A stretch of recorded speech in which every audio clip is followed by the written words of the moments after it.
નમસ્કાર. Assessment year 2026-27ની tax filing સિઝનની આ ખાસ સમજૂતીમાં તમારું સ્વાગત છે. ચાલો સીધા મુદ્દા પર જઈએ. દર વર્ષે ટેક્સ રિટર્ન ભરવું એક મોટું ટાસ્ક હોય છે, ખરું ને? પણ આ વર્ષે કેટલાક એવા નવા ફેરફારો આવ્યા છે જેની જાણકારી દરેક ટેક્સપેયરને હોવી જ જોઈએ. આજના આ વિશ્લેષણનો હેતુ એ જ છે કે આ જટિલ નિયમોને એકદમ સરળ ભાષામાં ડીકોડ કરીએ, જેથી તમારું રિટર્ન એકદમ પરફેક્ટ અને ભૂલ વગર ફાઇલ થઈ શકે. ફટાફટ જોઈ લઈએ કે આજે આપણે કયા કયા મુદ્દા કવર કરવાના છે. આપણે AY 2026-27ના નવા ટેક્સ અપડેટ્સ, ITR1 અને ITR4 વચ્ચેનો તફાવત, ઓફલાઇન ફાઇલિંગની પ્રોસેસ, લોકો સામાન્ય રીતે કઈ ભૂલો કરે છે અને છેલ્લે વેરિફિકેશનના અગત્યના સ્ટેપ્સ વિશે વાત કરીશું. તો શરૂઆત કરીએ પહેલા વિભાગથી. AY 2026-27 ટેક્સ અપડેટ્સ અને વર્તમાન માળખાને સમજવાની વાત. આ બેઝિક્સ ક્લિયર હશે તો ભવિષ્યમાં કોઈ ટેક્સ નોટિસથી આસાનીથી બચી શકાશે. હવે અત્યારે માર્કેટમાં એક બહુ મોટી કન્ફ્યુઝન ચાલી રહી છે 1961ના જૂના કાયદા અને 2025ના નવા એક્ટ વચ્ચે.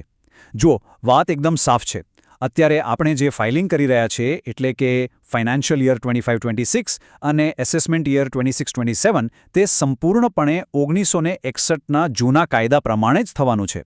એટલે કે તમારી ATC, ATD અને HRA જેવી કપાતો હજુ પણ ચાલુ જ છે. નવો 2025નો કાયદો છે ને તે આવતા વર્ષથી લાગુ પડશે. હવે સૌથી અગત્યની વાત, ડેડલાઇન્સ. તારીખો યાદ રાખવી બહુ જરૂરી છે. જો તમે સેલરાઇડ છો યા પેન્શનર છો તો 31 જુલાઈ 2026 તમારી ડેડલાઇન છે.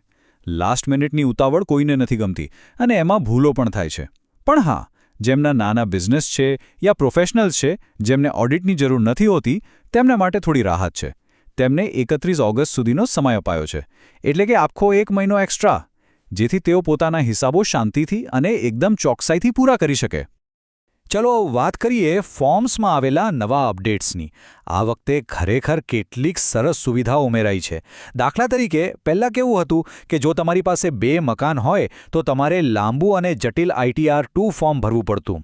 પણ હવે એવું નથી. હવે 2 મકાનની આવક પણ તમે સિમ્પલ ITR1માં જ બતાવી શકો છો. છે ને મસ્ત વાત? બીજો એક ખાસ અપડેટ એ છે કે હવે બીજું સરનામું અને મોબાઈલ નંબર આપવો ફરજિયાત કરી દેવાયો છે. અને છેલ્લે, તમારો AIS ડેટા એટલે કે એન્યુઅલ ઇન્ફોર્મેશન સ્ટેટમેન્ટ હવે ફોર્મમાં ઓટોમેટિક પ્રી-ફિલ્ડ થઈને જ આવે છે. શેરબજારના ટ્રાન્ઝેક્શન હોય કે ડિવિડન્ડ, બધું જ આપમેળે આવી જશે. આગળ વધીએ બીજા વિભાગ તરફ. ITR1 વિરુદ્ધ ITR4. યોગ્ય ફોર્મની પસંદગી. ખોટું ફોર્મ પસંદ કરવાથી તમારું રિટર્ન ડિફેક્ટિવ થઈ શકે છે. એટલે આવકના સોર્સ પ્રમાણે સાચું ફોર્મ પસંદ કરવું બહુ જ ક્રિટિકલ છે. ITR1 જેને આપણે સહેજ કહીએ છીએ અને ITR4 જેને સુગમ કહેવાય છે, આ બંને વચ્ચેનો તફાવત બહુ જ ક્લિયર છે. સહેજ ફોર્મ ખાસ કરીને એવા સેલેરાઇડ લોકો માટે છે જેમની પગાર અને વ્યાજની કુલ આવક 50 લાખ રૂપિયા સુધીની છે. જ્યારે સુગમ એ નાના વેપારીઓ અને ફ્રીલાન્સર્સ માટે છે જેમની આવક 75 લાખ સુધી છે અને જેઓ પ્રિઝમ્પટિવ ટેક્સેશનનો લાભ લે છે. આ પ્રિઝમ્પટિવ સ્કીમ બહુ જ કામની છે, જેમાં તમારે ચોપડા મેન્ટેન કરવાની કોઈ ઝંઝટ નથી હોતી. સીધા તમારા કુલ ટર્નઓવર પર ટેક્સ ગણાઈ જાય છે.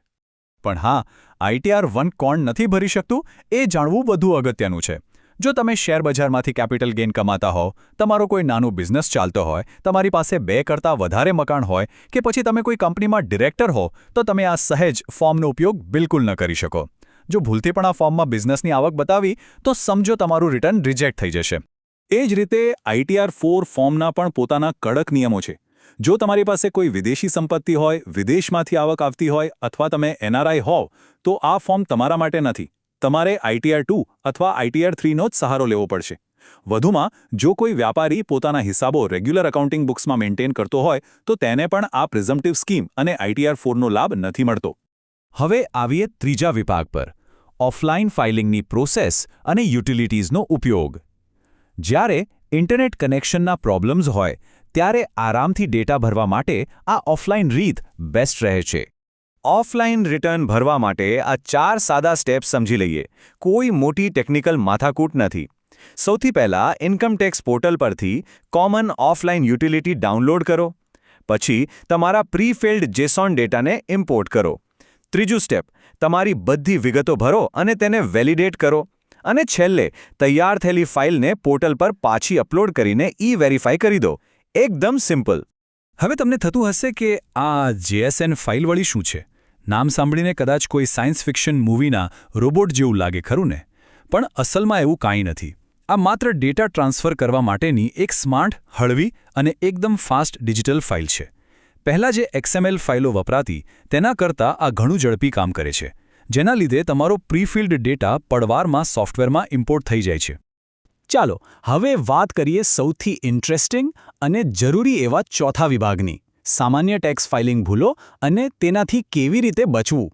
જો તમે કોઈ નોટિસથી બચવા માંગતા હો કે તમારું રિફંડ ના અટકાવવા માંગતા હો તો આ ભાગ પૂરા ધ્યાનથી સાંભળજો. મોટાભાગના લોકો બહુ જ નાની ડેટા એન્ટ્રીની ભૂલો કરતા હોય છે.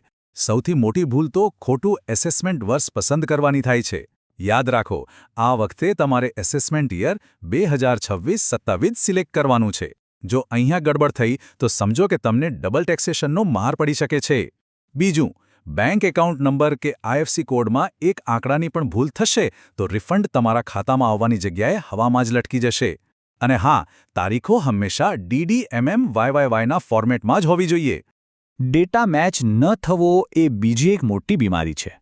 જો તમારી જાહેર કરેલી આવક અને સરકાર પાસે રહેલા ફોર્મ 26AS અને AISના ડેટા વચ્ચે મેળ નહીં ખાય તો 100% નોટિસ આવશે જ. એક સામાન્ય દાખલો આપું, જો તમે વર્ષમાં નોકરી બદલી હોય તો તમારે બંને કંપનીઓ પાસેથી ફોર્મ 16 લઈને બંનેની આવકનો સરવાળો રિટર્નમાં બતાવવો જ પડે.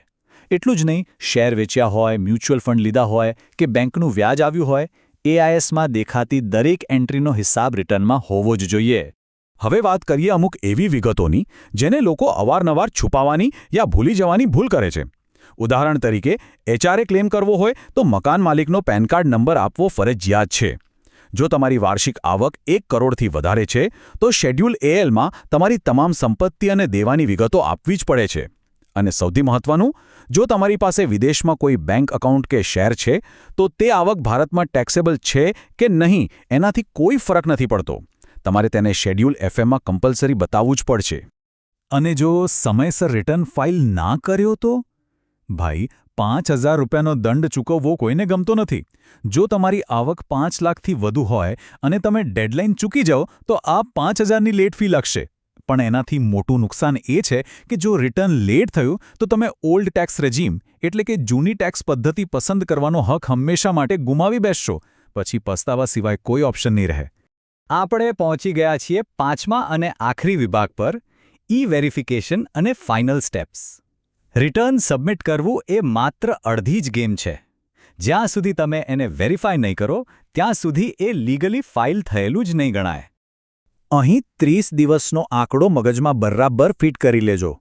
રિટર્ન ઓનલાઈન સબમિટ કર્યા પછી તમારે તેને ઈ-વેરીફાઈ કરવા માટે માત્ર અને માત્ર 30 દિવસનો જ સમય મળે છે.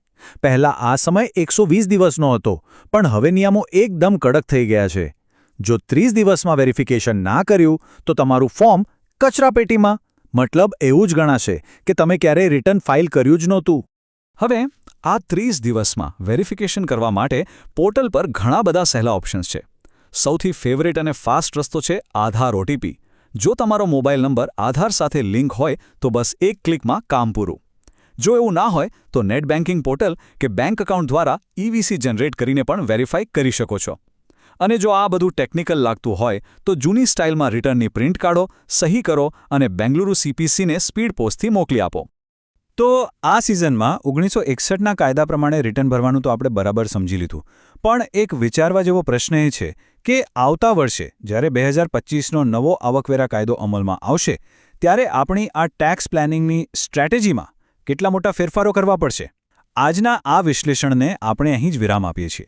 યોગ્ય ફોર્મ પસંદ કરો, ડેટા બરાબર ચેક કરો અને હા, સમયસર રિટર્ન ફાઇલ કરીને 30 દિવસમાં વેરીફાઈ કરવાનું બિલકુલ ના ભૂલતા. આશા છે કે આ માહિતી તમને ખૂબ જ ઉપયોગી સાબિત થશે.